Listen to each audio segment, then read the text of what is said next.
జగిత్యాల జిల్లా నుంచి కరీంనగర్ వెళ్లే ప్రధాన రహదారిపై ప్రయాణించాలంటే వాహనదారులు వణుకుతున్నారు. 4 దశాబ్దాల కిందట వేసిన ఈ రహదారి ఇప్పటికీ విస్తరణ జరగకపోవడంతో ప్రతిరోజు వాహన ప్రమాదాలు జరుగుతున్నాయి.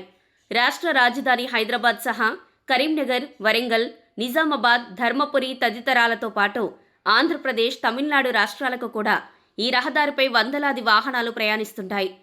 భారత్ మాల పరియోజనలో భాగంగా జాతీయ రహదారి 563గా దీన్ని గుర్తించిన కేంద్ర సర్కార్ నిధులు కూడా విడుదల చేసింది. కరీంనగర్ నుంచి వరంగల్ వరకు రహదారి విస్తరణ పనులు జరుగుతుండగా జగిత్యాల కరీంనగర్ రహదారి విస్తరణ పనులు మాత్రం ఎక్కడ వేసిన గొంగలి అక్కడిలాగానే ఉన్నాయి. డబుల్ రోడ్డుగా ఉన్న ఈ రహదారిని 4 లైన్ల రోడ్డుగా మార్చేందుకు జగిత్యాల నుంచి కరీంనగర్కు 58 కిలోమీటర్ల దూరానికి 1053 కోట్ల రూపాయలను కేంద్ర ప్రభుత్వం కేటాయించింది. రహదారి విస్తరణలో 245 హెక్టార్ల మేర భూసేకరణ జరగనుండగా 3 ఆర్ఓబీలు, 24 చిన్న పెద్ద వంతెనలు, 195 కల్వర్టులు, 31 కిలోమీటర్ల మేర బైపాస్ రోడ్డును నిర్మించనున్నారు. ఈ రహదారి విస్తరణ కోసం ఇప్పటికే సర్వే చేయగా భూ నిర్వాసితులకు 1% కూడా పరిహారం అందలేదు.